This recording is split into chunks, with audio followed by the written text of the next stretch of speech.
Welcome to Slayerfest 98. I'm a slightly hungover Ian Carlos Crawford. And I'm Kimberly and Southwick, and we are your co-hosts today. We have two lovely guests. Firstly, film and TV editor and one of Ian's LA boyfriends, Mike Patterson. Hi. Hi, Mike. Hi.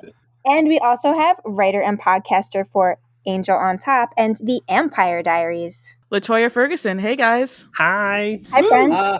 I am so happy to have you both here, all three of you here, to discuss the incredible Angel episode, She. Award-winning. I'm glad I bullied all three of you to do this. Thank you for doing it. Wait, Ian, I thought we were discussing She-Hulk. Listen. That's what I... Wait, what? Oh. Shut up. Okay. Don't leave, Mike. Don't leave. Can we do that instead? No. I haven't seen She-Hulk yet, but can we do that instead? Yeah, let's just wing it. Well, yeah, I think you'll like She-Hulk. It's fun. It is good. I'll watch it eventually. Today on Slayerfest 98, we're discussing She-Hulk. So, Mike, what is your Angel? Like, how did you come to Angel? What's your Angel origin? How did I come to Angel? What's this podcast rated? The show. Got it. The show, yes. I mean, I'm a day one Buffy fan, so I'm not very like my Angel origin story is not impressive. It was a spinoff that aired immediately after the season 4 premiere of Buffy, and I watched it right after that. So I've been part of. I've watched Angel since the beginning. Although I will say I fell off a little bit in season 2, and then didn't watch season 3's season air. But then I got back into it in season 4, and I hope this is a safe space. I actually really love season 4 of Angel. I know it's a controversial yet brave opinion. I haven't rewatched it recently though, so I'd be curious if season 4 would change. In my love for it would change now. I mean, my only defense of 4 is that it does have good. There are episodes that I love. Like I love the Faith episodes. I just like how cinematic season 4 of Angel looks, especially when. Season 7 of Buffy, in my opinion, looks the worst the series has ever looked. It just looks so beige and washed out, and it looks like they shot it on VHS. Like all the transfers are also really awful. I'm a very technical person, sorry. But so like Angel, which I think season 6 is the one that looks the worst. No, season 6 at least is like dark and like it looks different, whereas 7 just objectively looks bad to me.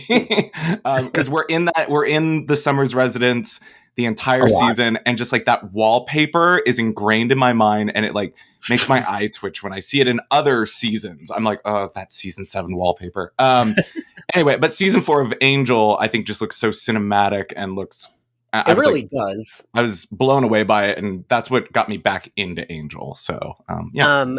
Before I ask you for your origin, LaToya, I don't know if you'd agree with me, but I'd say season 3 is when it feels like they got a bigger budget, right? For Angel? Season 2, I'd say, starts it, because that's also the season where it's like officially in widescreen. That starts with it looking good. But yeah, season 3 like gives you the look of what the show is and kind of like the visual language, and really relies on the wire fu, which is so funny to see him with the grappling hook in this episode, because it's like, no, he could just literally leap up there. That's the Angel I know. Yeah, I can't wait to get it's back. like they make him Batman, but it's like, no, Angel has superpowers. But yeah, it really looks great in season 3 and 4. Yeah. And we're wrapping up season 4 on Angel on Top right now, and we've had our issues. But I'm the one who's constantly like, but no, this season is actually it's revolutionary. It looks amazing. They're doing everything like before other people are doing it. Yeah, there are issues, and also the Jasmine arc still rules. By the way, just so you all know. Thank you.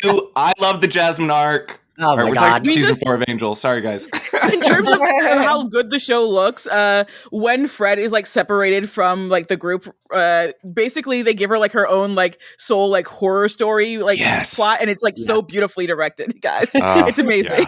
Yeah. It's like some Texas Chainsaw Massacre shit happening in direction. So, LaToya, what is your Angel origin? My Angel origin is kind of just I think at that point I was already watching Buffy, because I did start Buffy officially watching like season 5 reruns in syndication, and I caught up, and I was watching season 6 live. At the same time, I was like, I guess I'll watch Angel. And so Angel, I did start watching live in season 3. I kind of it wasn't always, it was hard to, keep dedicated for a show back in those days. Especially, we were never, we could never afford a TiVo. So I was just like, I was lucky if I could watch the show, right? I missed so many episodes of Alias, so I was always confused too. But, I try to keep up with that. So I was watching Buffy season 6 and Angel season 3 at the same time. And that was at least fun on the Angel side. Yeah. Fun-ish, even though Wesley kidnaps a baby and gets his neck slit, and it's traumatized me for years. But great. Yeah, it was just when I started watching Buffy, I started watching Angel too. So all right, yeah, that's fair. I think a lot about that Wesley throat slit because when I watched that live, I remember I missed 2 episodes.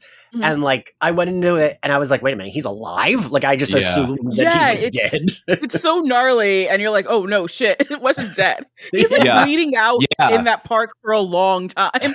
I remember because, like I said, I wasn't watching Angel at the time, but I remember the message boards being like, oh my God, Wesley's throat was slit. And I was like, they killed Wesley? That's insane. Yeah. And then I was like, wait, Angel has a son? What? So yeah, we are here to talk the season 1 episode. This episode is the pacing, the storytelling, everything is all crap. It stinks. There's some good outfits. Yeah, there were some good outfits. Kim, what would be you have edited many of my writing pieces and other writing. What would be if you had this story, where would you cut it and be like, no, this needs to be better, this needs to be dropped? Okay, so first of all, I'd be like, the audience is probably going to want to know what the major conflict is, the actual major conflict, way sooner. Because we don't even really know whose side. Do we ever know whose side we're on? I mean, at the end, that becomes a thing. But I'm not sure we ever know who we're rooting for and whose side we're on and what the major conflict is. We think we're on the side of the men until we realize we're on the side of the women because feminism. Wait. Hold on. I don't know. No. Oh, wait, is this a feminist episode? And then it's oh, no, wait, no, that's not. That's maybe what we're trying to do and miserably failing. When I see that this episode was written by Marty Noxon and David Greenwald, I see that David Greenwald wrote this and they made Marty come in to do a woman pass. Yes. Yeah.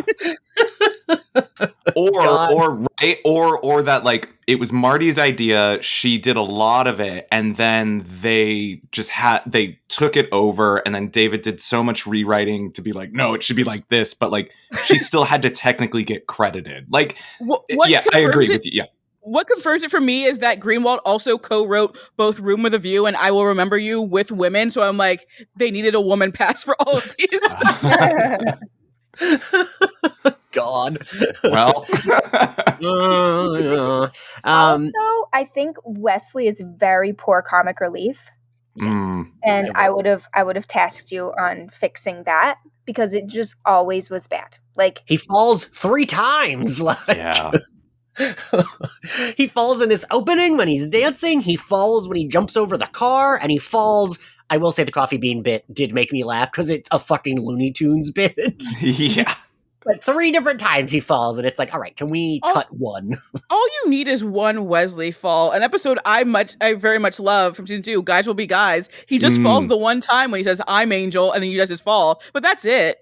Yeah. And that, it works, right? We don't need it constantly to be like, haha, he's clumsy. Yeah, I thought it was very weird, the pacing of, she doesn't come, we don't even see her face till the halfway mark, I don't think, right? Yeah, it's the end of Act 1, and then, but we don't really know who she is until, I think, the beginning of Act 3. Until that weird exposition dump that's ugh. Yeah, in his apartment, and they're all just staring at each other, and oh boy. Who's the bringer of chaos? Is she the bringer of chaos? Why did they call her that? Why does that never come up again? She's a woman. She's she's a because she's a sexually woman. free woman, and that brings chaos. Yeah, I mean, it's very That's what I'm calling her for like the first half of the episode. I'm like, oh wait, she has a name? Right. It's Is she. she the bringer of chaos? It's she. she by Sheree. Yeah, actually, so I don't know. I had trouble. She does a Bai Ling, especially in that scene, the scene in like the apartment. She's doing a lot of whisper talking, and when she said her name, I actually thought she did say she, and I was like, wait, is that really her name? And then I was like, oh, okay, no. So yeah, the episode we open on Cordelia's housewarming party, which is cute. When did Cordelia get this many friends? Right. Also that. Diego Paper's brother is there. He's a big producer. Yeah. It like I felt like we kind of addressed the fact that like she doesn't have a lot here in LA, but then she has like all these friends. And also, I will say that this episode makes me very jealous of her apartment. I was like looking at my apartment. My apartment's shit. I want Cordelia's apartment. Yeah. Like, I don't have a fucking ghost to help me do shit. I got nothing. Yeah, Fuck this. Get charming Phantom Dennis too. Yeah. Yes, that'd be we great. love him. So yeah, we get Wesley doing his like it's like the dancing he's doing is like Elaine Bennis from Seinfeld, but like worse. Wearing his and Knives that's- Out sweater. Yes, that sweater. That's just like he's drowning in it. Whereas like Chris Evans, right? He's got flotation devices, but like, yeah. I wasn't sure if I was like glad they talked about the bad sweater or if they just shouldn't have. Yeah. And like, it's like too much. I don't know. It feels like too much. And also this is it's such a weird, like, I don't know. Wait, this doesn't matter for the rest of the episode? Hard agree. But it's like the one standout thing, besides this episode being like iconically bad, it's like this is the most memorable thing about this episode. And I forgot it was in this episode. Like same. Angel dancing montage is hilarious and awful and cringeworthy. And it's just everything that I love about this iteration of Angel. The thing about it is that apparently it was originally supposed to be in Sense and Sensitivity, so this episode would have had nothing. Oh my god. Yeah, they really just walk around in this episode too. We did try to link it to the main plot by having Angel drinking the same beer that Iceman was drinking. Did we notice that? Yes, right? There was a link. Connection. Wesley's so hot from dancing that he has to put ice immediately on his skin. This is foreshadowing. This is He's this so is hot storytelling. Wearing a freaking wool knit sweater in the summertime. And really just like dropping it low. And we get Angel, this woman is talking to him, and she loves the song that comes on. None of them should love any of the songs that come on at this party. They're really bad house music. Yeah. Well, I was curious, like, did they must have just gone through their music budget at the beginning, like, right? Like, why isn't there an actual song? This is all library music, and like the extras are all dancing to completely different songs if you look at them. Like, and why isn't this an actual song? Well, no, I mean, like, I don't know, like, yeah. Anyway, I was a background actor on a movie that like never came out, and they had us just like dance in the dark to no music, and like all you could hear was like just like people's feet moving. Yeah, wait, sure. Kim, very memorable. Are you sure you're not talking about the when we shot my book trailer? No, I'm not talking. This was like when I was on the movie with what's his name from The Middle that never happened. Right. Because when we did my book trailer, that was what we had to do for there's like a scene at a club, and it's just we all just are moving our feet, and it was just sneakers squeaking the whole time. Yeah, this was usually longer at the other movie. You at least were, or whoever was producing this or filming it was much more polite. We didn't have to shuffle our feet for that long. Fair. Nowadays, they put a thump track on for the extras to dance to. That doesn't like it's just sort of like a like a very low volume, so that if there's dialogue in the scene, right, the actors can still say it, but everybody's moving correctly on the beat. I'm into it. Yeah. The one thing I like about this party, obviously, other than Angel's dancing, of course, is just the small bit about when Cordy's like saying hello to Laura and Diego. Diego's like, you haven't been to a party with me, and then moments later, she's like, Diego, leave your pants on. Yeah. He's like, this is what happens when you're at a party with Diego. Oh boy. God. And so, I mean, I even liked the little moment of Angel going into the kitchen and like talking to Phantom Dennis. I was like, oh, this is cute, but and just it's weird that like the frame story seems to be something about Angel, but I don't even know what it's supposed to be, right? It's supposed to be about like, his loneliness and how he can't fuck and all that. Yes. Oh, so every episode of Angel. Got it. Yeah, right. It's nothing special. Yes, as Tim mentioned, we see he cracks open that beer. Well, Phantom Dennis cracks it open for him, and then we cut to the security guard drinking the same beer. He opens a crate because he can hear. Also, like, what were those noises? Because those sounded like ghouls in a haunted mansion. Right. He was definitely moaning. Some sort of moaning. He opens she was a coming crate. to her sexual power. Right, yeah. Opens a crate. I thought when I watched this, I was like, oh, I thought that guy died. Huh, he doesn't die. And then later, post-credits, we get Angel and Cordelia in their office. And so this is like the weird, like, she does like the bit of, I thought I ordered grounds, but I actually got beans. Can you crush it with your vampire strength? And like, we go back to that at the end. Mm-hmm. Yeah. I don't know why, but I find that a little charming. I agree. It's a plant and a payoff. See, we've got foreshadowing with the ice with Wesley. We've got the plant with the coffee beans. I mean, this episode's got it all, you guys. I don't know why it gets dragged like this. The coffee beans are Chekhov's gun. Yeah. Also, in this scene that we're going to talk about, there's like a completely like boring line that Wesley says, "I don't suppose there are any leftovers lying around, and I hope you thought of me." I just wanted to say that is very Kim. Yes, there is a legit Chekhov's gun in season 4 of Angel with in the episode "The Magic Bullet," where they do introduce the gun in the first act and then shoot it in the third act, which is the middle of an episode in TV, and it's very good. You are right. I forgot about that. Yes, because it's like the magic gun. Yeah, I Cordelia's a little harsh on Angel, but also she's right? Cordelia's being a bad employee too. She needs to get a coffee grinder.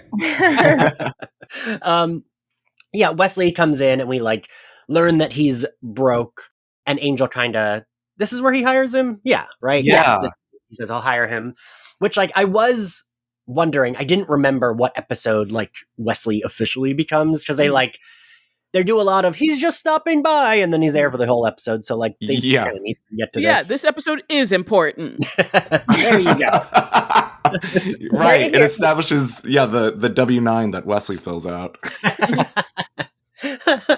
And I do the bit of Wesley, which it's so weird because we've done this almost in every episode that he's been in so far, where he's like, oh, I have something in my eye. But that I don't know, that bit lands for me. I'm like, oh. Emotional baby. Okay. Cordelia then gets a vision. Mm-hmm. Well, but first Wesley goes to hug Angel, which I love that he's like, oh, no hugging. Then Cordelia gets a vision, and we find out that man from the beginning did die. LaToya, what happens to him? Nothing good. He's burnt to a crisp, baby. When we see those eyeballs explode, I was like, what the fuck? That's what this episode is. Can we talk about how this corpse is just like lying there in broad daylight and there's like nobody around? Like how come like nobody has seen this? Angel's the one that like Cordy has to get a vision for his corpse to be discovered? It's the ice factory. It's like, this place is a front, right? Yeah.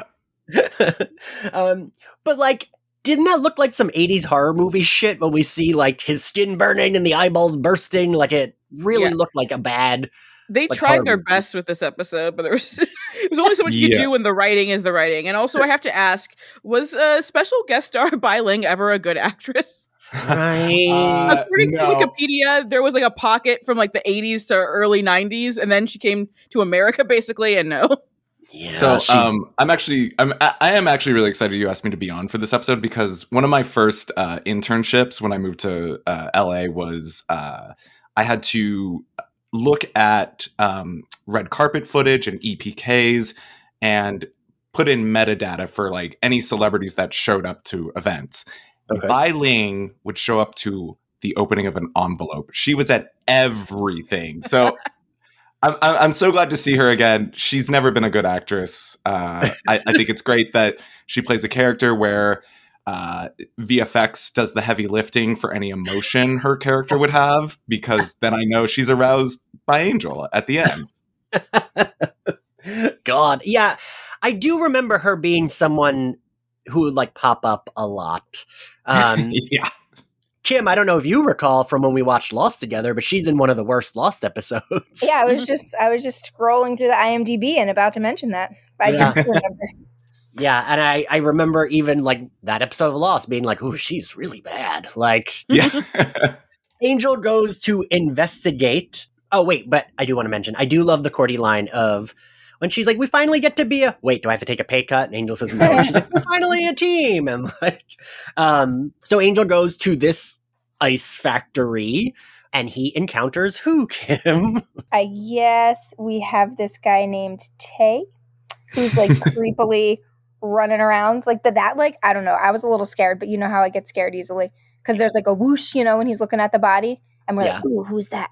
And then I guess it's not a guy at all. It is this person named Demon Tay from another dimension. A demon, not a person. That's what I'm trying to say.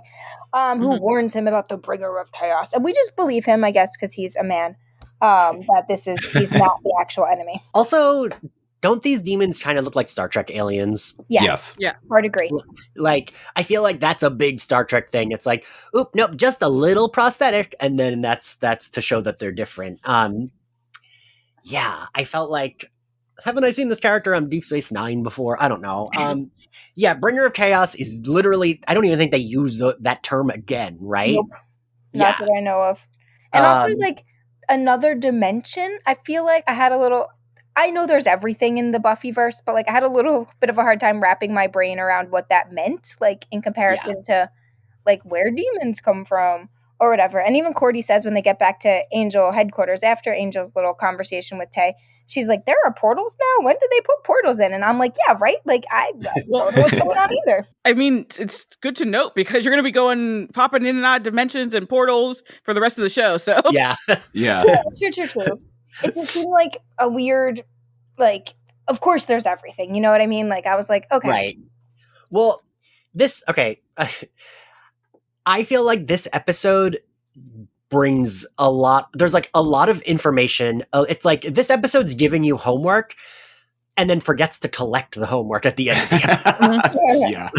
like, because we get so much new stuff where it's like someone from a different dimension and this demon race and the superpowers and like when she's like, "I'm a princess from the royal family," like I was like trying in my notes to keep up with what she was saying, and I was like, this doesn't fucking matter. It's like it's like a backdoor pilot for a spinoff that's never going to happen. Yeah. And like they at least setting up other dimensions does work in terms of just Angel in general. Right. It's kind of the opposite of like literally Buffy season 5 introduces an extraterrestrial demon, and that never matters. Yeah. Yeah. Aliens exist, guys. Who cares? It seems like they definitely wanted to do something more with this like particular character, then just never happened. Yeah, I actually was going to ask you, LaToya. So you are wrapping up 4, which is where Gwen Raiden appears, and it almost feels like this character is like a predecessor to Gwen Raiden. Yeah. Oh God, I love Gwen Raiden. I do like her. She's basically just an X-Men character put in the Buffyverse. 100% is an X-Men character. But right, because it's like, also their powers in this episode are not quite that well defined, because I don't understand how like later when they're fighting, there's no energy coming from her hand, and she'll just put up her hand and a man will fly across the room. Right. Yeah, I don't know. It doesn't make sense. It does not make sense. So I hate you, Ian. So thank you all for coming on for this episode. Angel goes back to Angel Investigations. He's drawn one of his perfect drawings. Cordy and Wesley do the like research thing. I do like that Cordy calls Wesley on his butt kissing, and then she finishes Angel's sentence because she is good at her fucking job. Like she knows what he was going to ask. Angel goes to, because it was we learn it was a security guard who got boiled. He goes to the security firm or whatever to like look up. And what does he use to get into the building, LaToya? Oh my God. A grappling hook, because he can't just jump for some reason. Yeah, I have a lot of notes about this section. Go ahead again. No, what do you give me? Yeah, some what of are your your notes, notes. Mike? I was like, okay, so he pulls out 2 grappling hooks, and I laughed because I was like, oh right, they still think he's Batman in season 1. Yeah. And then, like, I was like, oh wait a minute. I was like, do Whedon vampires jump like that? Because I was like, just jump, you could do Right. it. You're a vampire. And then I started thinking about that, and then by the time I settled on that, I was like, I guess I've never really seen them do that. He then like jumps off the building to like go after Bai Ling. How many times in season 1 does he like swan dive out of a building? Like he can do it. Yeah, it was really confused. I was like, very confusing. Was it like in the second episode? Yeah. So Kim, that would be another one of your edits. Cut the grappling hook. Cut the grappling hook. It's also just like truly ridiculous. Like, I know we're in a universe and we're in an episode with like demons that make everyone horny with heat from a different dimension, but like still that grappling hook feels in like bananas. It's that it's dual grappling hooks too, not just the one. He has right. And he does. Do any of you? He does use it again in a few episodes, doesn't he? Well, doesn't he use it again at the end of this episode? Like he hits one of the guys. He shoots a villain in the head with it. This episode is like a 60s Batman episode. Like all that ice being around. Like it's like Mr. Freeze's lair. Then he's got these 2 grappling hooks and he's running up a wall. Like the usage of ice feels very camp in all this. Yeah, very camp. And then he gets into the building, he's looking through the files, and Kim, who does he encounter finally? He encounters Jira, also known as the Bringer of Chaos, because we don't know her name yet, and that's what I'm calling her in my notes. Yeah. But it also takes a while before we learn her name, too. Yeah. They have like a very tame conversation, considering she apparently is a vessel of pure rage, according to Tay. Because she's a woman. Yeah. And then like she gets a phone call and I'm like, wait a second. Right. How do demons from other dimensions know how to use phones in our world that quickly? Like I'm very confused. And then drives away in a car, same deal. But I mean, we find out later she's been doing this for a while, but at the time I'm very confused. I love reading the transcript for this. Jira pulls out a cell phone. Okay. I thought I really wouldn't, because so I like screen record for like content for social while I'm watching, and I really thought I had a window open somewhere else that was making that cell phone noise. It just like she blasts him through a door, and then a cell phone starts ringing. Like it feels like what? What are we doing? So she leaves. He follows her. She, as Chip mentioned, is very good with the cell phone. Angel is not. Oh my God. The bit of him calling Cordy, and like I'm just like, this feels like a dad bit. Like, oh yeah, I love it. I just didn't understand what that added to the plot. Like them not being able to understand each other. I just don't understand. Right? What are we getting out of this bad connection? Yeah. It's so it's funny because it's like it's so extended and so long, and it's like it's supposed to be funny, but it's not funny. But then it just keeps going, and then I think it became unintentionally hilarious because it just keeps going, and he's like, "Oh, I don't know how this cell phone works," and like the connection, he must be going through a canyon, and it's like, what are we doing? Like they had an idea. And they were like, "Oh, we have to fill 42 pages." I know. We'll just have this extended old man Angel driving cell phone bit. Like, yeah. And it's great. No notes. Yeah, the third time I watched it, I was like, "All right, this is great." Yeah, I'm on board. I will say, watching it, I was like, "This is fucking stupid." And then you're right. By the end, I laughed that Cordelia's like, "Well, she sizzles because she's hot," and blah blah. And I was like, "All right, fine. I don't know." They're all just trying out new material in this episode. They're all trying to get their tight 5. God. So I forget what. Do we get any like helpful plot points in that? I don't even remember.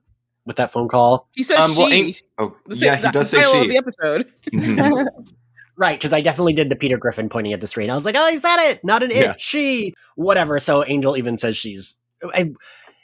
As Mike mentioned, Bai Ling is not showing... Like, I feel like their chemistry is negative, but the episode is trying to tell us that they have chemistry.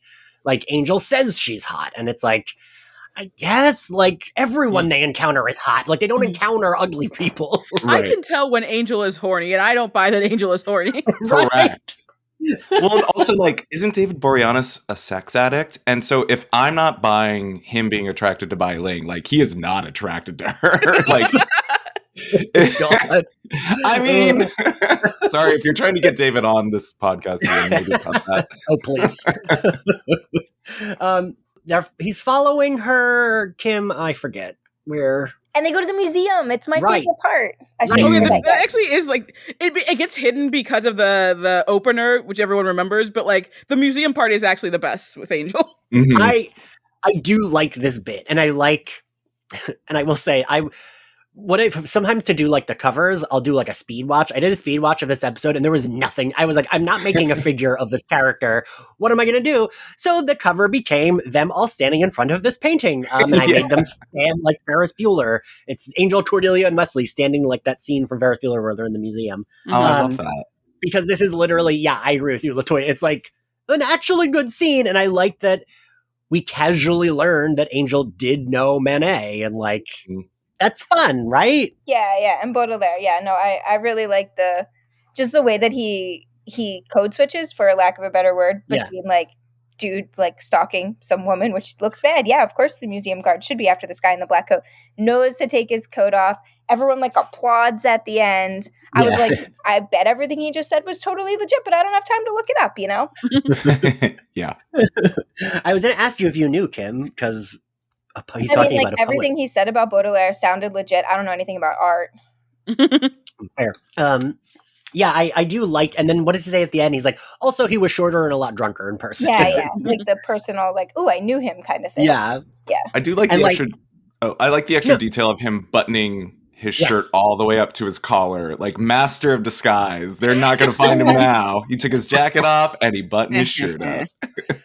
I will say he looks cute with it buttoned up, though. Oh, well, I mean, he's a very attractive man.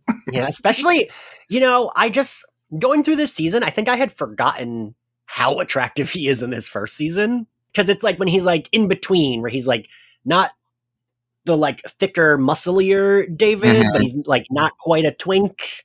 Yeah. I was kind of taken aback by how skinny he was in the shirtless scene that we're getting to.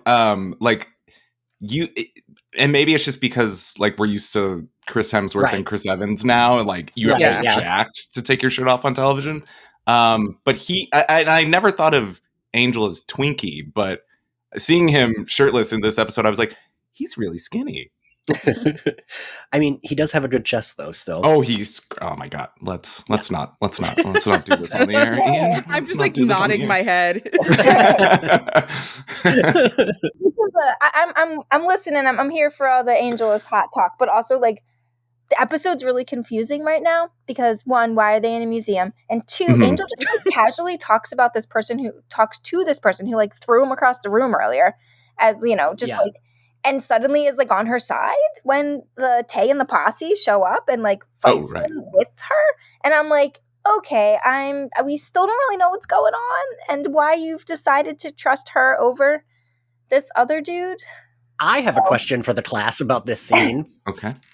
Does Jira open that porthole, or is it just like, is the portal just like that's a place where it opens? Is she making it open? I didn't quite get what was happening with the portal. First off, it sounded like you said porthole, which I thought was he did funny. The first time. Okay, great. Okay. I'm going to rely on my knowledge of future Angel episodes to answer this question. And I do think they knew the portal was opening here. Because isn't that in season 2 how they get to not Illyria? What's Lauren's world? Pylea. Pylea. They know that the portal, or I don't know, Fred reads it from a book, right? Yeah, maybe. but they find out where the portal is gonna be. Like they go in front of to leave. They open up the portal like right outside the Paramount lot. Right. Yes. They do Also, not expect it to open back up in Caritas though when they return. Right. Yeah. Also, I worked on the Paramount lot for a short bit, and like the exterior they use for Angel investigations in this season is just like some random building, and I used to walk by it all the time. Anyway, sorry, enough about that. But so I think I'm of the understanding that she knows it's going to open there. Yeah, and without I don't any think special knowledge, why would she go to that very specific place if she could just open it anywhere? Yes, exactly. So yeah. At least, like, even if she's the one opening it, it does have to be there. But I don't think she is. Right. I agree with that. Yeah. LaToya, do you perhaps agree or? Angel expert LaToya. She knew, right? And then the guard, he got himself killed basically for opening it up. He shouldn't have opened it up. The box, like he was supposed to be protecting it, and he decided he was going to look inside, right? Right. Wow, victim blaming on this podcast right now. Oh yeah, victim man is definitely victim blaming. Okay, well that's on the menu, obviously. That's true. Fair enough. You're right. Yeah, and as Kim mentioned, there isn't really like we just see this girl fall out of the portal, and then the other demons come in, and Angel's suddenly on her side, but they don't really like. I don't know. There's not really like a. Okay, I don't want to defend this episode. If somebody in his male posse are calling a female demon I might fight against them too. But I want to that's a great point. Not defend this episode. Please continue. Okay, what I was going to say though is, so towards the end, right, when Wesley's helping the other women escape, like just by being around them, he's like attracted to them, right? And maybe Angel having two of these women around him suddenly goes into protector mode. I don't know. It's a bad episode, you guys. Sorry. I'm trying. I'm trying here. You did give up mid-try. You did. No, I got to the end. Angel gets horny and protects women. Guys, I mean, it's clear cut. He's also Batman. So they do capture the girl that came out of the portal, and they run off with her. We see them like clip her fucking spine. At like the florists? Where are they? Why are there so many flowers? Yeah, they're went from an ice factory to a floral shop.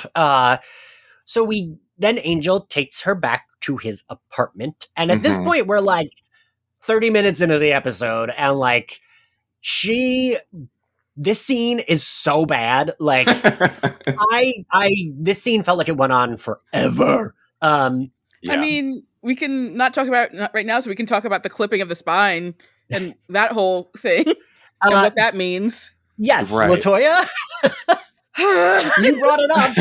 I'm sorry. We have to address it. It's female genital mutilation. That's what it is. Yeah. Yes. And like Kim said, feminism ? Like, is that like... Why did they think they needed to do an episode on female genital mutilation? So stupid. And then her explanation, like putting it into weird fantasy speak, is so stupid, right? Like, just what does she call it? There's a word for like what they call the thing. It's called the co. The co, right? The co. I wrote that down. Good notes, Mike. Thank you. I will say at this point, my 2.5-year-old daughter, who should not have been watching this with me, started calling Tay the bad guy. So I was convinced that now I knew he was the bad guy, but it turned out.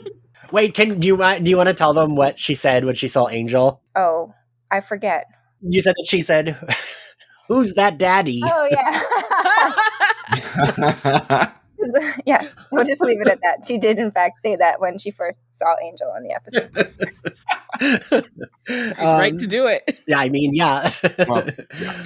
But so the genital mutilation theme continues, but is one of like 85 side things they're throwing at us here in this episode. It's very long exposition in headquarters where like basically like Jira's just standing around like dressed like very hot, looking incredibly sexy, and like how can anyone pay attention to anything she's saying when she's dressed so well like that? Because I couldn't.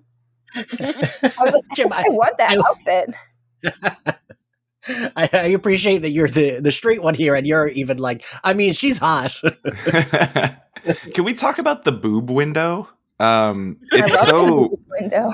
it's just so pronounced. And like I've been watching a lot of Drag Race. I mean, hello. But like there was something about it that I was like, man, that breastplate looks so fake. And I was like, no, wait, that's a biological woman, a female from birth. Like those are her real tots. Yeah. I mean, as far as we know, they're Right, real. that's fair. Yep. But I mean, like that was a look. Like this feels very. I mean, The Matrix came out right before this, so like they're just very like, yeah, let's make her look like she stepped out of the Matrix. Yeah, right. Like even though people didn't really dress like that in the early 2000s, it feels like very of the early 2000s. Yes, yeah. Even the way that I mean, I'm also a little hungover, so the way this scene is filmed, where it's just circling them, I was like getting dizzy. While also bored to fucking death. And like, she's from a royal family.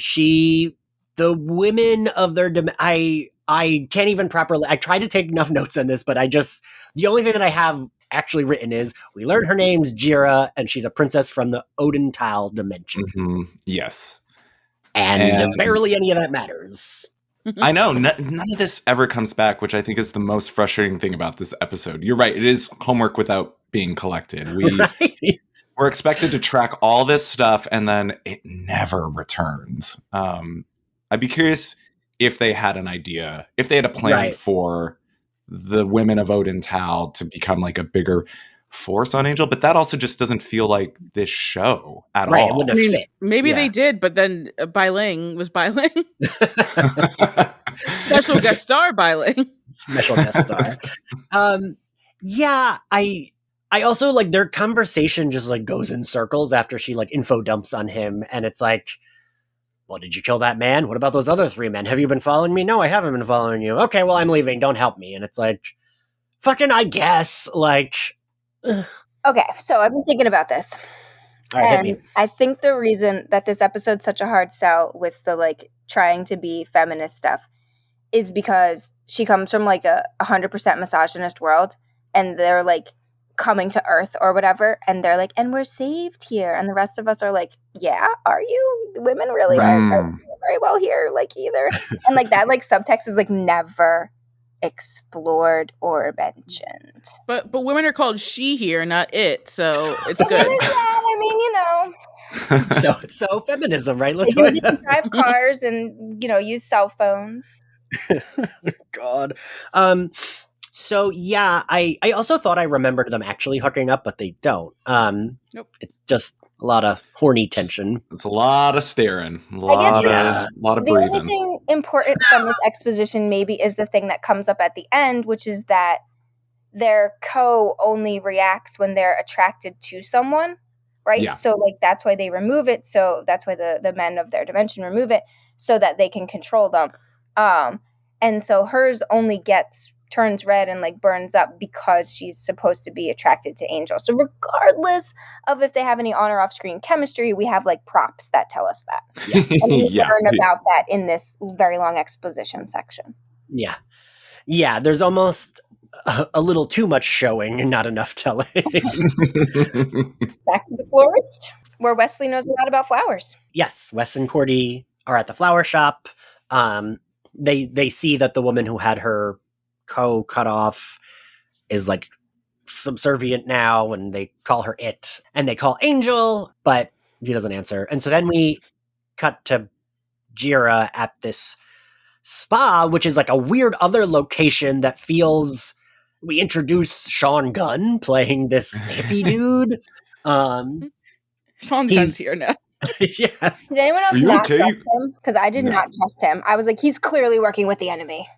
But then he wasn't in the end, so I was wrong. But Kim, that would have been way more interesting than what we watched. Pay me the big bucks, TV writers. Yeah. I really liked the line, "Are you okay? You look spun." Like, yeah. Like the line, the way he's talking, I'm like, what is he saying? Like, yeah, just words, just sounds. He's from California, like we get it. Did anyone else not trust him, or is it just like me forgetting this episode where y'all remembered it? It's more like just thinking he's so incompetent, he's gonna fuck something up. Yeah. Okay, yeah. that's fair. Well, if anything, we learn in this episode of Angel Alone, you can trust the men of Earth, but you can't trust the men of Odin Tau. So I guess, the writing really helped me figure out that I could trust Sean Gunn. I'm being completely glib right now. So yeah, he and her rubbing the ice on herself is camp. Like, Jesus Christ. Like, she's flustered and just rubbing ice on herself, and it's ridiculous. She also slaps that bandage on herself in that scene before, too. He's like, don't you want to dress that? And she just slaps that bandage on, doesn't even clean the wound. She's over the top. I do want to read a quote that I have from Bai Ling talking about this character. Oh, God. All right. Sorry. It's from the, Angel Wiki. Bai Ling, who played Jira, said of her character, "She's so cool. She seduced Angel, yet she's very dangerous and independent. She's got all those things that a modern woman wants, yet she's a princess. She has her own duty to do good things for people in her land. She's got all this complexity and beauty." After that episode aired, David called me. They were so pleased by it. They wanted me to come back. I'd very much like to go back on Angel because we all had a great time and everyone loved that character. I don't know what the schedule is. I guess they're still working on it, so we're going to talk about it when it is ready. Like, what? I just... Oh no, the schedule's not lining up. Oh, forever I'm busy. Sorry. It's like Dorinda's on pause from Bravo. Like, they're not going to call Bai Ling. They're not calling. Nobody likes this character. This episode is bad. Who interviewed her? What publication was this for? This had to be for that Angel magazine, right? It was the Buffy the Vampire Slayer magazine. Okay. From Okay. That makes way more sense. Yeah, because who saw that and was like, "Oh, we nailed it. We fucking nailed it." Like, yeah. Guys, we did it. we wow. feminism. Oh, God. They're getting the call at Angel. Angel pocketed that what's it called? Shipping order earlier. So we know where the ice is going. And I didn't know how he knew where that ice was going, Kim. Honestly, I was like, how the fuck does he know that? When he was investigating at the detective agency, yes. And Wesley thinks we need a plan. Angel says, we go in, I start hitting people hard. That's in the face. That's the plan. Right, because when Cordy and Wesley get there is when Angel is shirtless. And again, it's them showing us, look, he was horny. He had to take a shower, which is also ridiculous. Yeah. And we've got I think one of the reasons the Wesley tryhard character falls so short here is that we are attempting and absolutely failing this feminist plot thing.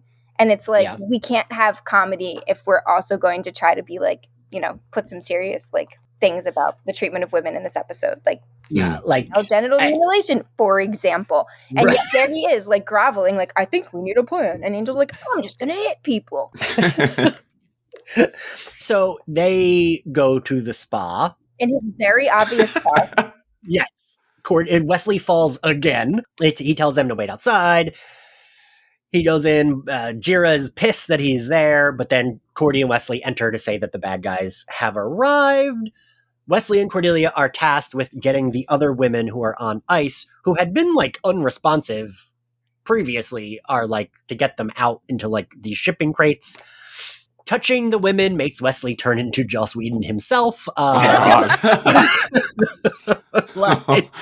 like, just a kiss, a little kiss. I'm like, oh my God, please. No. Angel and Bai Ling, or Angel and Jira, I kept referring to her as Bai Ling in my notes. They have their fight. And I don't quite know the mechanics of, they captured Wes and Cordy, but they let them, they didn't see where the girls went, or they just left them in the crates, I guess. I don't know. Whatever. So they come in with them and they're like, tell us where the girls are or they die. And Jira's like, well, then they're dead. Peace. And leaves. I was happy that our girl Cordy was the first one to beat up a guard. Yeah. Glad she got some action. And I was glad Wesley didn't just fall over. I was like, okay, good. He also beat up someone. Thank you. He did something. Angel uses his grappling hook, like we mentioned. Bam! Jira gets immediately captured outside. Angel comes in to save her. And we have the weirdest resolution, like, ever.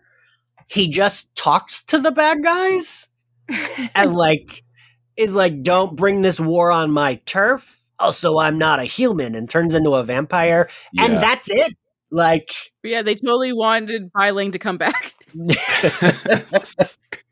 she gets in that truck with those girls and drives away, and that's kind of it. I looked at the timestamp because I was like, wait a minute, this can't be how this ends. And I was like, oh, it is. We have 6 minutes left. Like, yeah. And it's like you have Greenwald and Noxon on this episode. It's like a badly broken story in the first place. Totally. And they're trying to cobble together something to make it decent. Yeah, it's so weird. And then I mean, I don't know. Just like based off of my own experience, it's like at some point during the shooting of this episode, I'm imagining that they're like, we can't ever. This is bad. Like we have to kill this story like in this episode.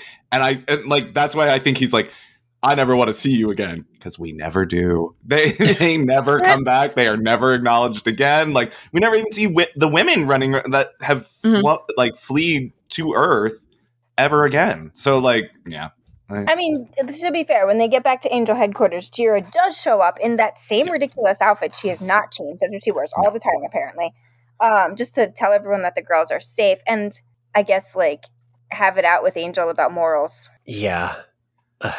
God. So we that's it. She drives away. That's the end of the plot. We cut to our, like, epilogue and Angel investigations. I will say Angel looks very hot in that tight gray sweater. And I do like that he's trying to crush it doesn't really matter, but I like that he's like looking at the coffee. He's like, could I? And then the bag explodes. And then Wesley does his Looney Tunes fall. Cordelia looks gorgeous. Enter Jira. And I do like that Cordelia's immediately shitty with her. She's like, can I get you anything? A knife to the throat? Angel and her do another, they talk about morals and like big jerk off motion. Like, what the fuck? Like, just bad. Does anyone want to field Ian's question of what the fuck? Anyone? Class? Then Angel is left horny, and we see, because we can see that like there's like the heat between them, and as Mike mentioned, the VFX people are doing the work here of her co is glowing because she's so horny for Angel, but please. And like I get it, but also like I mean my co is also glowing. I do get it. But, shaking my head. Oh, wow. So I guess we're at the end now. We did it. I've been trying to find the Angel shooting script. I'm like, is the original shooting script like so much longer for this episode? They are horny. There is heat effects. Her spine glows. It says for the last. It says for the last scene.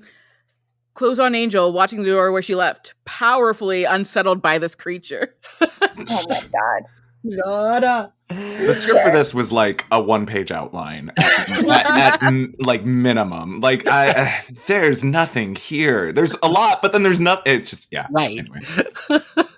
Like I feel like LaToya, that's really accurate what you said earlier. That like it really does feel like it was supposed to be like giving us a backdoor pilot to a spinoff that never was. Because like she gives a lot of information about her dimension, the royal family, like their anatomy, and it all doesn't matter. Like, the script seems to have a lot of emotion that just was not pulled off in the interactions. It's like, no, Boreanaz isn't selling this. Nobody's no selling. offense to Boreanaz, because again, Boreanaz can show that being horny. I know he can do that. Yeah, I think it's important. He's not the problem here. Yeah, it's nobody's showing the emotion here. It's not just any one of them. Yeah. Right. Yeah. Oh God. All right. So. Wait. The credits. Oh right. yes. LaToya, what are the credits? It is just Angel and Wesley getting their dance on. That's how you know. Also, though, it was this episode where you're like, so Boreanaz can dance when he's like doing that pop and lock. I'm like, oh, so he's been hiding this from us the whole time. Would we? Okay, you're saying he can dance based off of the footage we saw. Okay. Okay, great. He's the one who can dance, who is dancing badly on purpose. Okay, like, okay. You know what? All right, fair. Someone who can sing has to like badly sing. It's one of those things. Right. Okay. Yeah. All right. Okay. Yes. I'm not saying that he showed off good dancing in this.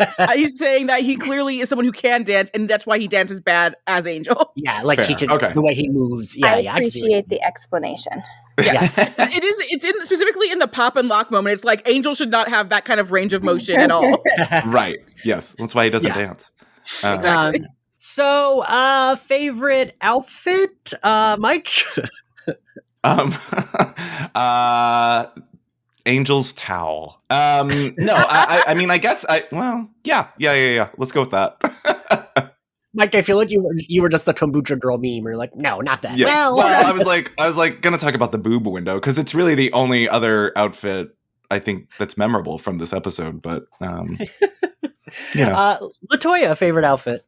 I'll go with, like I said, Wesley's Knives Out sweater that he is swimming in. Yes, it's amazing. I imagine him just like getting stuck in it. He gets trapped trying to take it off. Kim. Okay, so early in this episode, I'm like the outlier here. Cordy, after her party in the morning at Angel headquarters, has on this like bomb outfit that I totally want. It's like this total like long skirt. It's like this boho top that has like a V like cut in the back, and her hair is like perfect. And it takes me a while in the episode to find an outfit, but I was like, oh my god, that's it. That's the one. Outfit. Even when the boob window came, I was still like, nope. Out there. Kim, I'm looking at the screen recording of this episode, and I'm like, I could see Kim wearing this outfit. Yeah, I totally could. I'm basically wearing it right now. I actually have two, and they're both from the end. Angel in that gray sweater looks fantastic. It's very form-fitting. It's weird that, like, I guess maybe it was on purpose. Wesley's just swimming in so much of what he wears this season. Like, even when he's wearing a button-up, it's, like, a little too big. And he's, like, clearly a very lean guy. Yeah. So it, like, things look boxy on him. But when him and Cordelia walk in, Cordelia is wearing this very cute turquoise sleeveless top with some like little flowers on the edge on like a navy blue skirt, and her hair. I mean, Cordelia's hair this season is like I almost feel like this season she like did her own hair because it looks fantastic, but it's like pretty. That's like what her hair is. Her hair is just like big and thick. Yeah, this is the best I think Cordelia's hair ever looks. I don't like when she cuts it in season 2. I really don't like when she goes blonde. Ian, you can't say she was like doing her own hair when season 2 when she does the drastic haircut that has to be fixed over numerous episodes. True. That was a charisma choice. True. Yeah. Oof. I know people on Twitter are always like, "Oh, I don't know why they cut her hair," and I'm like, "No, that was her. That was her. That's why it was like you have to. That's why she along with Carrie Russell are the reason why everyone had to get authorization for their haircuts moving forward." Favorite scene, LaToya? We've already talked about what scenes are actually likable. So either the opening, which wasn't even originally for this episode, so the museum scene. Fair. Mike? I guess the dancing. Yeah, the dancing for me really does it. Kim? It's got to be the museum scene, hands down. All right. I think for me, it's the end with Angel. I like him crushing the coffee beans and them just exploding. Because it's like silly, but I just liked it. What grade do we give this episode, LaToya? C-. Oh, okay. Or D+. Mike? D. I'm being very generous, I think. D. Actually, yeah, I think I'm going to stick with D. Not even D+. I'm just like, is this accomplishing what it wants to? Not really. No. I kind of want to give it an F, but I feel like that's a little harsh, even though we've dragged it this hour and change. I don't know. It's like our cast members, they're doing well with what they're given. Yeah. So that's why it's a D. Yeah. 22 episode seasons are hard to do sometimes, and especially in a first season. Like, this is clearly a filler episode that Bai Ling had bigger ambitions for. And everyone's just trying to get through to the season finale at this point. Yeah. Kim, grade. I'm like, it's like a 69.5, right? So that's like a D that I want to give a C, but I like can't. Yeah. I mean, yeah, I'm more on the side of Mike. I give it a D. It's only not an F because of the reason LaToya just stated, that like the cast is doing their work and like the people who are there every day, they're doing well. yes. It's just the script and the special guest star. Yes. Who also was dealing with the script, as we know. The script could have been the best episode of the series. It wouldn't have mattered. Yeah, I also think that's true. Yeah. So thank you all for joining me for this very nonsense episode. Hey, at least we had fun. I felt like I knew that with the four of us, it would just be us like fucking ragging on it. As we try to figure out, is this possibly secretly good? No. No. Yeah, it's not one of those, oh, it's so bad it's good. No, it's just so bad it's bad. Thank you for doing that. Thank you all for listening. If you liked Slayerfest 98, you can find us on Apple Podcasts, Spotify, YouTube, and other places you get your podcasts. You can support us on Patreon. We're finishing up Harley Quinn season 2, and we are going to go to season 3. Still doing What If season 1 over there. And this is our last episode of weekly episodes. Starting in September, we're going to go 3 episodes a month. And if you want to follow us on social media, we are at SlayerFestX98 on all social media platforms. You can find me at Ian X Carlos. Mike, where can everyone find you? At Michael Ryan P on everything. Check out Bros, September 30th. I worked on it, and Snatched on Hulu in October. Yay! And LaToya, where can everyone find you and your all your shows? Don't find me. Stay away from me, you little weirdos. But you can follow both Angel on Top and The Empire Diaries on Twitter and Instagram and all those fun places. And Kim, where can everyone find you? I'm at Kim and Joe South on Twitter. All right. Well, this has been a recording. Bye, everyone. Bye. Thanks.